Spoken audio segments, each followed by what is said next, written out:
주님과 동행하라라는 제목으로 오늘 말씀 나누겠습니다. 여러분들 주님을 사랑하십니까? 여러분들 주님을 사랑하시길 바랍니다. 기독교 신앙이라는 것이 그렇습니다. 열심히 뭔가 종교 행위를 하는 게 목적이 아니고요. 주님을 사랑하고 주님과 동행하는 것, 그것이 신앙생활입니다. 뭘 열심히 해야 되는 것이 아니고요. 주님을 더 사랑하는 것, 그것이 신앙생활입니다.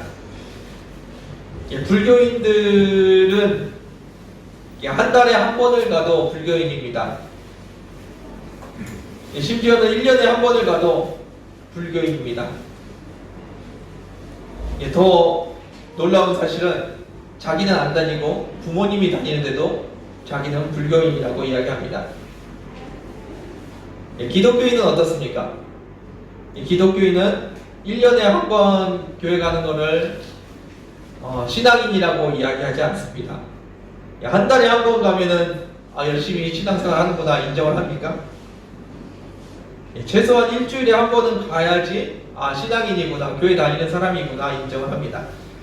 그런데 사실은 일주일에 한 번 가는 것, 그것을 이야기하지 않습니다. 사실은 날마다 매 순간 주님과 동행하는 사람, 이런 사람이 그리스도인이라고 이야기하는 겁니다. 일주일에 한 번은 정해진 날이고요. 그 사이에 있는 매 순간, 그 매 순간을 주님과 동행하는 사람, 그 사람이 기독교인이고 예수님을 믿는 사람이라고 이야기합니다. 저는 하나님을 1년에 한 번 사랑합니다. 성탄절날 하루만 주님을 사랑합니다. 그것이 기독교 신앙인이라고 말할 수 있을까요? 지금 내가 주님을 사랑하느냐 사랑하지 않느냐, 그것이 문제지 내가 1년에 한 번 주님을 사랑하느냐, 그거는 사랑이라고 말할 수 없을 겁니다. 언제 사랑했냐? 어저께 사랑했는데요. 그것은 신앙인이 아닙니다. 지금 주님을 사랑하고 있는 것, 지금은 사랑하는데 요번 주 금요일날 오늘 주님을 사랑하고 그 다음에 다음 주 금요일날 주님을 만나서 그때 사랑하고, 그것은 사랑이 아닙니다. 항상 사랑하는 것, 그것이 기독교 신앙입니다. 여러분들 얼마나 주님과 동행하십니까? 주님을 얼마나 사랑하십니까? 날마다 주님을 사랑하고 주님과 동행하시기를 바랍니다. 오늘 본문은 모세가 죽고 여호수아가 다음 지도자가 돼서 이스라엘을 가나안으로 인도하는 장면입니다. 여호수아의 마음이 어땠을까요? 모세가 죽고 여호수아가 지도자가 되어서 이제 내가 지도자가 됐다라고 여호수아가 우쭐했을까요? 기뻐했을까요? 어땠다는 말은 안 나오지만 여호수아가 조금 많이 두려워했던 것 같습니다. 그래서 하나님께서는 자꾸 여호수아에게 말씀하십니다. 강하고 담대하라고 자꾸 이야기하십니다. 그의 마음에 많은 두려움이 있었던 것 같습니다. 여호수아가 어떤 것이 두려웠을까요? 추측해보면 몇 가지가 있습니다. 먼저 모세의 후계자라는 것, 이스라엘 역사에서 가장 위대한 선지자로 꼽히는 모세, 그리고 그 모세 바로 다음 사람이 바로 여호수아였습니다. 내가 모세처럼 애굽에 재앙을 내렸던 그 모세처럼 할 수 있을까? 홍해를 갈랐던 모세처럼 내가 할 수 있을까? 내가 이들을 데리고 가나안 땅에 들어갈 수 있을까? 걱정이 많았을 거고 두려움이 많았을 겁니다. 또 어떤 게 두려웠을까요? 그들이 정복해야 될 가나안 땅은 이미 나라들이 세워져 있었고 왕들이 있었습니다. 그리고 그 안에는 군대도 있었습니다. 그 사람들과 전쟁을 해서 싸워서 이겨야 됐습니다. 아무도 없는 땅에 그냥 데리고 들어가면 되는 것이 아니라 이미 자리를 잡고 있는 사람들, 그리고 자기들보다 더 강한 사람들이 있는 그 가나안 땅을 들어가야 했습니다. 기억하시는지 모르겠지만 이스라엘이 광야에서 40년을 유랑을 했습니다. 그리고 그 40년 전에 무슨 일이 있었냐면 가나안을 들어가려고 하다가 그 가나안 사람들이 너무나 크고 두려워서 못 들어가겠다고 우리가 다시 애굽으로 돌아가자고 해서 했던 일이 있었습니다. 그리고 그 후에 40년을 광야에서 또 돌아다녔습니다. 그리고 지금 40년 후에 다시 왔는데 이스라엘이 특별히 더 강해졌을까요? 가나안이 특별히 더 약해졌을까요? 아닙니다. 그들은 여전히 강했고 이스라엘은 여전히 약했을 겁니다.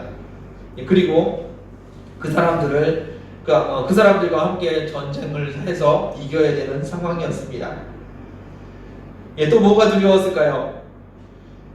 다른 나라들 같은 경우는 서로 전쟁을 하다가 지면은 항복을 하고 자기네 나라로 돌아갑니다. 그런데 이스라엘은 돌아갈 곳이 없습니다. 돌아갈 곳이라고 하면은 광야로 다시 나아가는 것, 그 정도일 겁니다. 이들은 앞으로 나아가지 못하면 다 광야에서 죽을 수밖에 없는 사람들이었습니다. 여호수아는 많은 두려움을 안고 지금 가나안 앞에 서 있었습니다. 자꾸 두려워하니까 하나님께서 여호수아에게 두려워하지 말라라고 말씀을 하고 있습니다. 이렇게 우리에게도 이런 어려운 문제가 있을 수 있습니다. 나에게 이렇게 어려운 문제가 있을 때 옆에서 친한 친구가 걱정하지 말라고 위로를 해줍니다. 잘 될 거라고 얘기해주는 친구들이 있습니다. 친구들이 그렇게 위로를 해주면은 위로해주는 그 친구에게 고맙지만 걱정이 사라지는 것은 아닐 겁니다.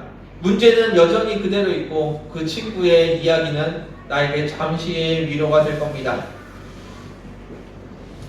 친구의 이야기는 잘 되길 바란다는 위로지 문제 해결은 아닐 겁니다. 그런데 하나님께서 걱정하지 말라고, 두려워하지 말라고 말씀하십니다.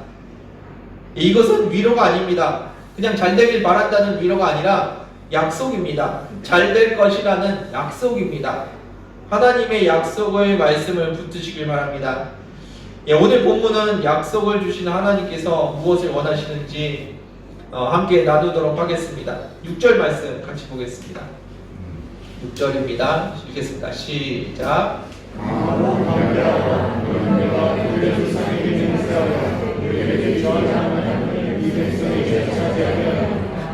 아멘.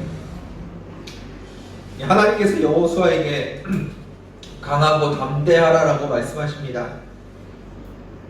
말씀드린 것처럼 친한 사람, 이웃 사람, 다른 사람들이 하는 말은 위로입니다. 그런데 이 말을 하나님께서 하셨다는 겁니다. 이것은 단순한 위로가 아니라 믿음의 근거입니다.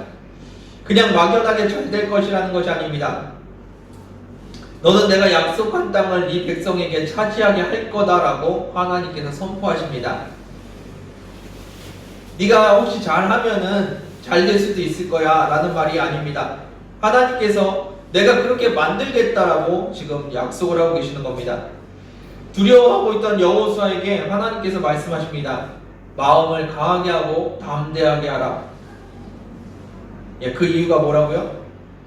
내가 그렇게 만들 것이니까 담대하라고 말씀하십니다. 누가 만드신다고요?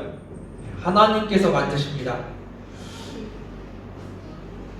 결론은 이미 정해져 있습니다. 여호수아가 하나님 앞에 순종해서 가나안을 들어가면, 강하고 담대한 마음을 가지고 들어가면 그 가나안을 차지할 수 있게 하나님께서 하시겠다는 겁니다. 신약에서도 이런 말씀이 나옵니다. 세상에서 너희가 환난을 당하나 담대하라라고 말씀하십니다. 왜 담대하라고 말씀하셨을까요? 내가 세상을 이겼기 때문이다라고 이야기하십니다. 여러분의 인생의 마지막은 정해져 있습니다. 예수님의 승리에 동참하는 것, 그것이 바로 여러분들의 삶의 마지막 모습일 겁니다.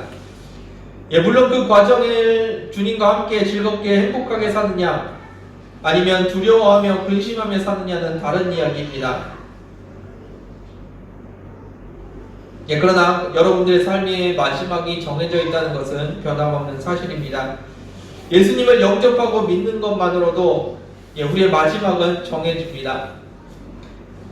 여러분들이 세상의 노예가 되어 두려워 떨며 세상을 살 수도 있습니다. 그러나 주님께서는 여러분들에게 두려워하지 말라고 이야기하십니다. 주님이 승리하신 세상에서 담대하게 살기를 주님께서 원하십니다. 여러분들이 강하고 담대하시기를 주님의 이름으로 축원드립니다. 7절 말씀 보겠습니다. 7절입니다. 읽겠습니다. 시작. 오직 강하고 오직 강대하여 잘해준 모세가 내게 명령한 그 율법을 다 지켜야 하고 그러나 저와 치우치지 말라. 그리하면 우리가 일주일 아멘. 오직 강하고 극히 담대하라. 이 6절과 같은 말이 반복하고 있습니다. 그리고 오직 강하고 극히 담대하라고 강조하고 있습니다. 여호수아가 많이 두려웠던 모양입니다. 다시 한번 하나님께서 강조하시면서 두려워하지 말 것을 이야기하십니다. 7절에는 뭐라고 하십니까? 두려워하지 말아야 될 이유, 율법을 다 지키고 지켜 행하고 우로나 좌로나 치우치지 말라. 그러면 내가 형통할 것이다 라고 말씀하십니다. 여러분들은 이 구절에서 어떠한 말씀이 보이십니까? 많은 사람들이 이 구절에서 강하고 담대하라, 내가 형통하리라, 이 형통하라는 말에 많이 은혜를 받으시는 것 같습니다. 하나님께서 여호수아에게 그리고 여러분들에게 원하시는 것은 무엇일까요? 형통할 거라는 것일까요? 하나님께서 원하시는 것은 율법을 다 지켜 행하고 우로나 좌로나 치우치지 말라는 것입니다. 여호수아가 해야 될 것은 형통이 아닙니다. 형통해야 되는 것을 붙드는 것이 아닙니다. 여호수아가 우리가 붙들어야 하는 것이 어디로 가든지 형통한다는 그런 말씀일까요? 그것은 하나님께서 기억하셔야 될 말씀이고요. 우리가 기억해야 될 말은 율법을 지키고 행하며 우로나 좌로나 치우치지 말아야 한다는 겁니다. 주님의 율법을 항상 붙들고 사시기를 바랍니다. 그것이 우리가 해야 될 일입니다. 형통은 하나님께서 주시는 거고요. 우리가 해야 되는 것은 율법을 지키는 겁니다. 사람들은 이야기합니다. 지금 구약시대도 아니고 그 수많은 율법들을 어떻게 다 지키면서 사냐고. 맞습니다. 그 수많은 율법을 어떻게 다 지키면서 살 수 있겠습니까? 그래서 예수님께서 그 수많은 율법을 확 줄여주셨습니다. 여러분 다 잘 아시는 것처럼 하나님을 사랑하고 이웃을 사랑하라고 두 문장으로 줄여주셨습니다. 하나님을 어떻게 사랑합니까? 하나님을 어떻게 사랑하나요? 마음을 다하고 뜻을 다하고 힘을 다해서 사랑합니다. 그것이 하나님을 사랑하는 방법입니다. 대충 아니면은 적당히 아니면 다른 것과 함께가 아닙니다. 마음을 다하고 뜻을 다하고 힘을 다해서 하나님을 사랑합니다. 그것이 하나님을 사랑하는 방법입니다. 그리고 이웃을 사랑하라고 하십니다. 어떻게 사랑하라고 하셨습니까? 내 몸과 같이 사랑하라고 말씀하셨습니다. 이것이 율법입니다. 여러분들이 붙들어야 되는 것, 지켜야 되는 것, 하나님을 사랑하고 이웃을 사랑하는 것, 그것이 신앙입니다. 하나님께서 우리에게 율법을 다 지키라고 하십니다. 누구를 위해서 지키라고 하셨을까요? 하나님을 위해서 다 지키라고 하셨을까요? 하나님께서 율법을 지키라고 말씀하시는 것은 우리를 위해서 말씀하시는 겁니다. 율법을 다 지켜 행하면 어떻게 된다고 말씀하시나요? 어디로 가든지 형통할 것이라고 이야기하십니다.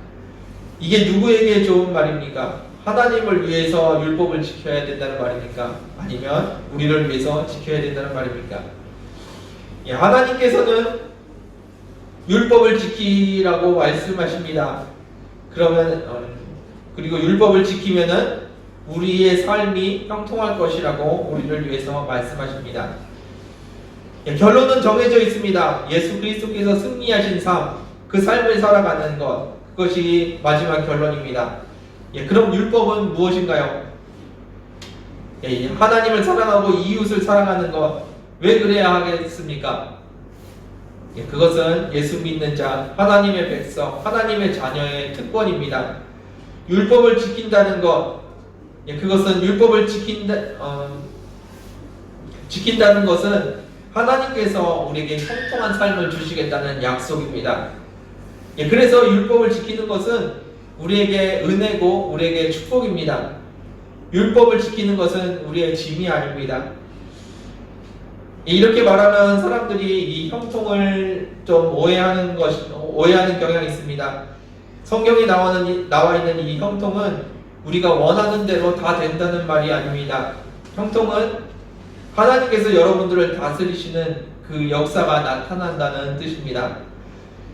형통은 우리가 꽃길만 간다는 말이 아닙니다. 사망의 음침한 골짜기를 다닐지라도 그곳에서 하나님의 인도하심과 하나님의 통치를 느낄 수 있다는 것입니다. 그래서 우리는 강할 수 있고, 그래서 우리는 담대할 수 있습니다.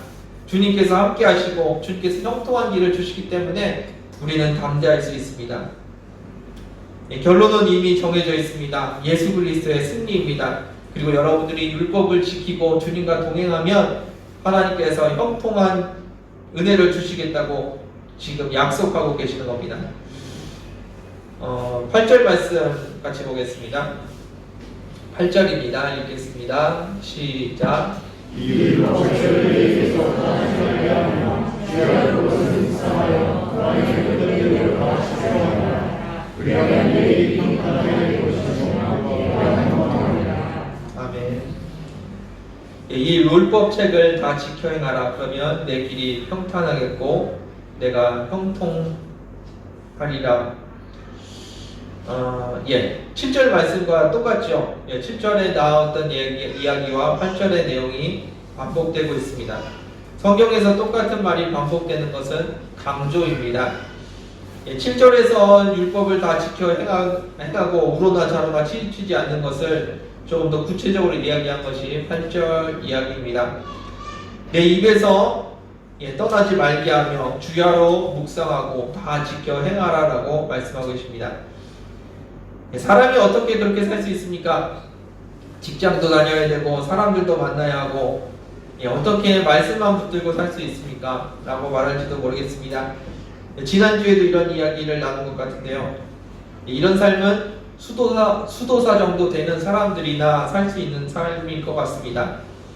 수도사들도 세상 일을 하면서 이 말씀을 붙들 수가 없으니까 수도원에 들어가서 이렇게 말씀만 붙들고 살았던 사람들이 있었습니다. 그런데 직장을 다니면서도 사람을 만나면서도 할 수 있는 방법이 있습니다. 그것은 하나님의 율법을 사랑하는 것입니다. 내 마음이 진짜 하나님을 사랑한다면 다른 일을 하면서도 내 마음은 하나님의 말씀을 붙들 수 있습니다. 여호수아 시대에는 붙들 수 있는 것이 율법이었지만 지금 우리는 말씀이 육신이 되어서 이 땅에 오신 예수님을 알고 있습니다. 그리고 그분을 영접했고 그분과 함께 살아가고 있습니다. 이 당시에는 하나님이 예수님이 안 계셨기 때문에 율법이라는 거 표현을 했지만 지금 여러분들에게는 예수님이라는 분이 계십니다. 그래서 예수님을 붙들고 예수님과 함께 사는 것, 그리고 예수님과 항상 동행하는 것, 그것이 우리가 율법을 붙들고 사는 것과 같은 이야기입니다. 하나님께서 여러분들에게 율법의 짐을 지우시는 것이 아닙니다. 율법을 주시면서 이 짐을 가지고 너희들 고생 한번 해봐라라고 짐을 지어주시는 것이 아닙니다. 하나님께서 지금 여러분들에게 평탄한 길과 형통한 삶을 주기 원해서 율법이라는 것을 가르쳐주고 계십니다. 다시 말씀드리지만 구원을 이야기하는 것이 아닙니다. 구원은 예수님을 구주로 영접한 사람에게 주시는 은혜고요. 이 형통이라는 것은 주님과 동행하는 사람에게 주시는 은혜입니다. 여호수아가 율법을 무시하고 하나님과 동행하지 않았어도 아마 이스라엘은 가나안을 얻었을 것입니다. 여호수아를 통해서 하실 수도 있고 아니면 여호수아를 버리고 다른 사람을 지도자로 세워서 하실 수도 있었을 겁니다. 가나안 땅을 차지하는 것은 하나님의 약속이었습니다. 그 약속을 하나님께서는 어떤 방법으로든지 이루셨을 겁니다. 그런데 여호수아가 율법을 버렸다면 그는 강할 수 있었을까요? 그가 담대할 수 있었을까요? 평생 전쟁의 두려움과 죽음의 공포 속에서 살아야 했을 겁니다. 주님과 동행하는 것은 짐이 아닙니다. 굴레가 아닙니다. 주님과 동행하는 것은 은혜입니다. 주님과 동행하시고 주님의 은혜를 누리시기 바랍니다. 구원은 예수님을 영접함으로 얻을 수 있습니다. 그런데 이 땅에서 주님과 행복하게 살아가는 것, 담대하게 살아가는 것, 그것은 주님과 동행하는 것으로 이루어지는 것입니다. 광고에서도 말씀드렸지만, 지금 예수님의 사람이라는 책을 가지고 주님과 동행하는 삶에 대해서 같이 나누기를 원합니다. 여러분들 많이 관심 가져주시고 참여해 주시면 감사하겠습니다. 하나님을 사랑하는 것은 가끔 사랑하는 것이 아닙니다. 날마다 사랑하는 것입니다. 그 훈련 과정을 통해서 날마다 주님과 동행하고 날마다 주님을 사랑하는 것, 그것을 같이 나누기를 원합니다.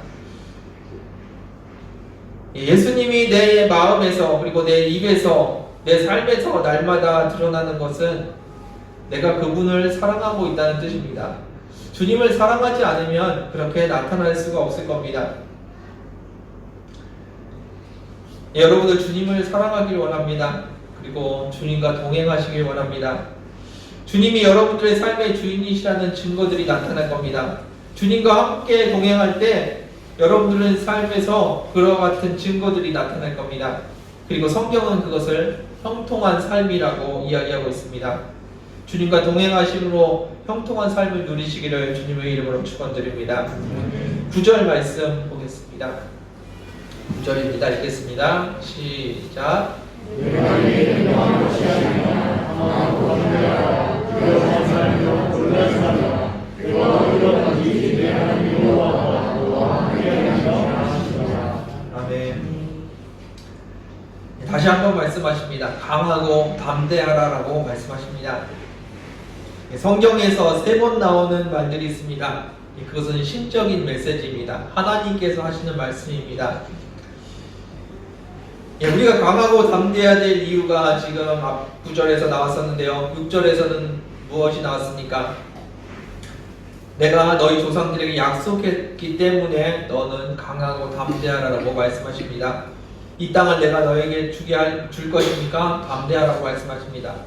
7절, 8절에는 뭐라고 나옵니까? 내가 율법을 잘 지키면 담대해도 된다고 이야기하십니다. 그리고 9절에는 담대해야 될 근거가 무엇입니까? 9절에 나오는 말씀은 하나님입니다. 하나님이 말씀하셨고 하나님께서 함께 하시니까 그것이 근거입니다. 어떤 조건, 세상적인 조건이 문제가 아니라 하나님께서 함께 하신다는 것, 하나님이 말씀하셨다는 것, 그 하나님 자신이 근거가 된다는 겁니다. 내가 잘하면, 상황이 잘 풀리면, 어떤 조건이 충족되면 걱정 안 해도 된다가 아닙니다. 내가 말했고 내가 함께 할 거야. 그것이 전부입니다. 그것이 우리가 걱정하지 말아야 되고 두려워하지 말아야 될 이유입니다. 우리는 세상을 살면서 힘들어하고 두려워할 때가 종종 있습니다. 그 문제마다 잘 살펴보시면 우리가 주님 말고 다른 것을 붙들고 있다는 것을 어렵지 않게 알게 되실 겁니다. 우리가 내 능력을 보고 있고 내 직장을 붙들고 있고 다른 사람의 도움을 기대하고 있기 때문에 우리의 삶의 문제들이 힘들어집니다. 돈을 의지하고 있고 내 욕심을 붙들고 있기 때문에, 그리고 사람들의 시선을 의식하고 있기 때문에 우리의 문제들이 더 커 보입니다. 세상 것들, 내 것이 아니라 주님을 붙드시는 여러분들 되길 원합니다. 주님과 동행하십시오. 그것이 여러분들이 세상에서 담대할 수 있는 근거입니다. 다른 조건이 아닙니다. 하나님과 함께하는 것, 세상의 어떤 변화되는 조건들 속에서 그것이 잘 풀리도록 만들어가는 것이 아니라 하나님을 붙드는 것, 그거 하나만으로 충분하다고 지금 말씀하고 계십니다. 조건이 아니라 주님과 주님이 함께 하시는 것, 여러분들의 삶의 형통의 근거가 바로 그것이 되기를 원합니다. 여러분들의 삶에서 주님과 함께하는 것이 형통과 평안의 근거가 되시기를 주님의 이름으로 축원드립니다. 말씀을 마무리하겠습니다. 하나님께서 여호수아에게 그리고 여러분들에게 강하고 담대하라고 말씀하십니다. 세상을 살아간다는 것은 늘 불안함의 연속일 것입니다. 그래서 우리는 안정되고 예측할 수 있는 삶을 원합니다. 그러나 현실이 불안정하고 예측할 수 없는 일들이 현실에서는 계속되고 있는 것 같습니다. 그래서 사람들은 자신이 붙을 수 있는 우상을 섬기고 예측 가능한 돈을 섬깁니다. 그리고 안정적인 직장을 추구하고요. 기타 다른 삶에서도 예측 가능한 삶을 추구하기를 원합니다. 그런데 그런 삶에서조차 내가 다른 변수들을 다 없앴다고 생각하는 삶에서도조차 변수가 생기고 우리가 통제할 수 없는 일들이 일어납니다. 그런데 그런 세상을 통제하시는 분이 계십니다. 그리고 이 세상을 섭리하시는 분이 계십니다. 그분이 바로 우리 하나님이십니다. 우리 하나님께서 이 시간에 여러분들에게 말씀하십니다. 강하고 담대하라고 말씀하십니다. 오늘 그 이유가 무엇인지 함께 나눴습니다. 이 세상의 마지막이 결정되어 있기 때문입니다. 여러분들의 마지막이 정해져 있기 때문에 강하고 담대하라고 말씀하십니다. 그 마지막이 무엇입니까? 주님의 말씀입니다. 내가 세상을 이겼노라. 세상을 주님께서 이겼기 때문에 그 주님의 승리에 동참하는 것, 그것이 여러분들의 마지막 모습입니다. 그리고 또 주님의 주님을 사랑하고 동행하면 우리의 삶이 형통할 것이기 때문에 두려워하지 말라고 말씀하십니다. 그리고 마지막으로 그 말을 한 사람이 하나님이기 때문에 두려워하지 말라고 말씀하십니다. 말한 것이 나고 너희와 함께하는 것이 나다라고 하나님께서 말씀하십니다. 이것이 우리가 강하고 담대해야 될 근거입니다. 우리가 어디까지 담대해질 수 있을까요? 빌립보서에서 바울은 이는 내게 사는 것이 그리스도니 죽는 것도 유익하다라고 말씀하십니다. 그것이 우리의 담대함입니다. 내 안에 사는 것이 예수 그리스도이시기 때문에 우리가 죽는 것도 유익하고 감사하고 은혜라고 말할 수 있는 것, 그 정도 담대함이 우리 안에 있기를 원합니다. 담대할 수 있는 이유 중에서 우리가 해야 될 것이 무엇입니까? 형통을 붙드는 건가요? 아닙니다. 우리가 해야 되는 것은 주님을 사랑하고 주님과 동행하는 것입니다. 주님을 사랑하고 주님과 동행하는 것을 1년에 한 번 하나요? 한 달에 한 번 하나요? 아니면 일주일에 한 번 하는 건가요? 주님을 사랑하고 주님과 동행하는 것은 매일매일 이루어져야 합니다. 매일 주님을 사랑하고 매 순간 주님과 동행하는 것, 그것이 신앙생활입니다. 주님과의 동행이 주님이 주인 되시는 삶의 시작인 것을 기억하시길 바랍니다. 그리고 주님과의 동행이 형통한 삶의 시작이라는 것을 믿으시기를 주님의 이름으로 축원드립니다. 여러분들 주님을 사랑하시고 주님과 동행하시길 바랍니다. 함께 기도하겠습니다. 주님 감사합니다. 언제나 우리의 주인 되시며 우리의 하나님 되신 그 주님 앞에 나아갑니다. 그 주님 앞에서 우리의 삶을 드리기 원합니다. 주님께서 우리의 주인 되어 주시고 우리를 다스려 주옵소서. 세상에 가나안을 앞두고 두려워했던 여호수아, 그에게 주님께서 하셨던 그 말씀처럼 이 땅을 살아가는 우리에게도 주님께서 이 시간에 강하고 담대하라고 말씀하시는 줄 믿습니다. 주님의 약속을 붙들고 우리가 담대하게 해주시고 주님의 율법을 붙들고 그것을 행하며 담대할 수 있게 해주시고 하나님과 동행하며 우리가 강하고 담대할 수 있도록 은혜 허락하여 주옵소서. 내 삶의 모든 것이 주님의 은혜임을 고백합니다. 그 삶에서 주님을 더 사랑하게 하여 주시고 주님을 더 기억하게 하여 주옵소서. 날마다 매 순간 주님과 동행하는 저희들 되게 하여 주옵소서. 인도하심을 감사드리며 예수님의 이름으로 기도드렸습니다. 아멘. 함께 찬양하며 기도하겠습니다.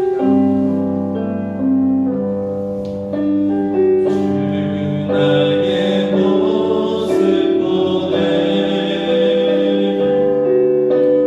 상한 나의 맘 보시네 주 나의 눈물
우리의 시선이 세상으로 너무 많이 흔들린다는 것입니다. 주님은 한순간도 놓치지 않고 우리를 보고 계시는데 우리는 가끔 주님을 바라봅니다. 그리고 가끔 주님을 사랑합니다. 여러분들의 삶에서 다시 한번 주님을 더 사랑하는 시간 되길 원합니다. 이 시간에 돌이켜 주님을 더 사랑하시고 주님의 사랑과 주님의 은혜에 반응하며 주님을 사랑하는 이 시간 되길 원합니다. 먼저 감사기도 드리길 원합니다. 우리를 사랑하시는 그 주님 앞에, 또 우리에게 은혜 주시는 그 주님 앞에 감사기도 드리길 원합니다. 함께 기도하겠습니다.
여러분들이 강하셔도 됩니다. 여러분들은 담대하셔도 됩니다.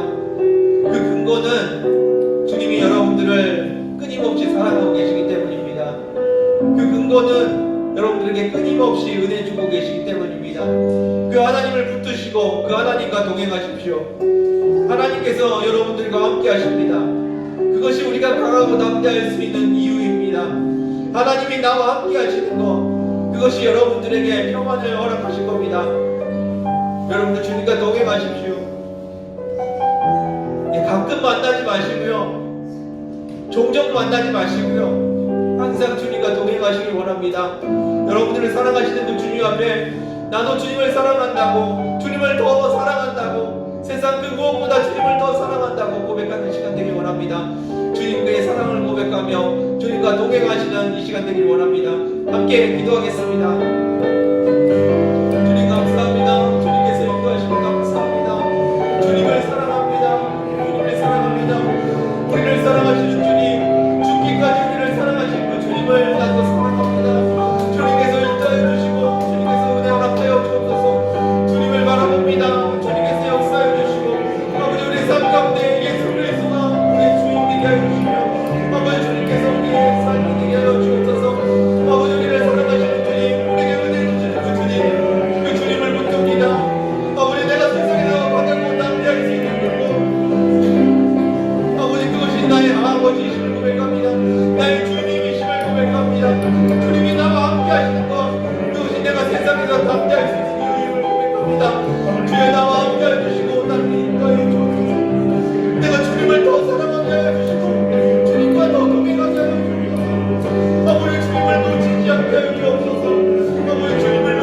의지할 것 없고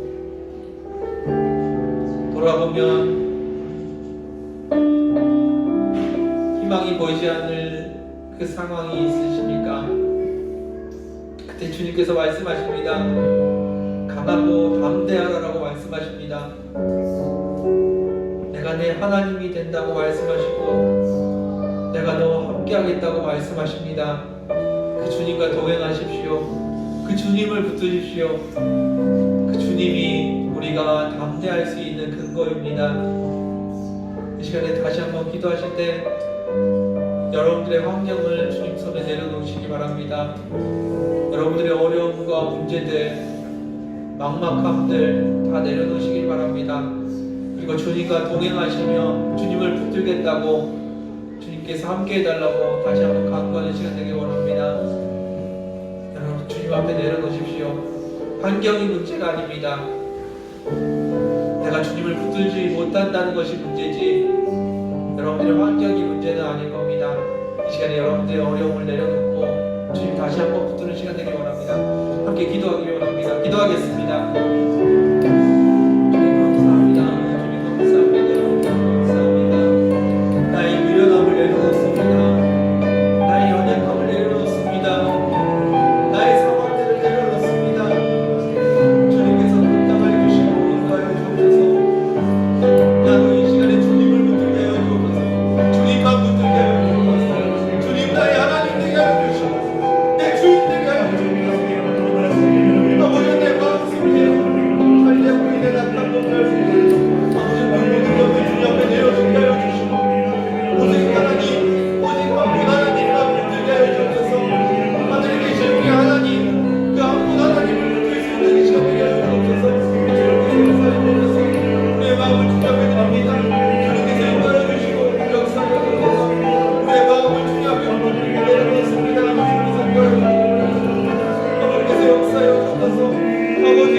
감사합니다. 우리가 주님 앞에 나아가며 주님을 바라볼 수 있게 해주심을 감사합니다.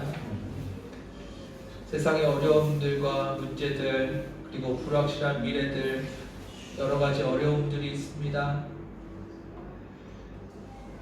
그 가운데서 주님의 음성에 귀를 기울입니다. 강하고 담대하라고 말씀하시는 주님의 말씀을 약속으로 붙들고 우리가 살아갈 수 있도록 은혜 허락하여 주옵소서. 세상의 문제들이 우리를 힘들게 하고 어렵게 할지라도 그 가운데서 변하지 않고 우리와 영원히 함께 하시는, 우리를 사랑하시는 그 하나님을 붙들기 원합니다. 그 하나님과 날마다 동행하게 하여 주옵소서. 아버지, 우리의 삶에서 주님을 더 사랑하게 하여 주시고 날마다 주님과 동행하게 하여 주옵소서. 그것이 우리의 신앙이 되게 하여 주옵소서.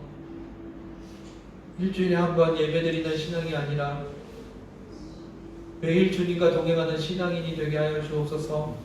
주님을 더 사랑하는 자가 되게 하여 주시고 날마다 주님을 붙드는 저희들 되게 하여 주옵소서.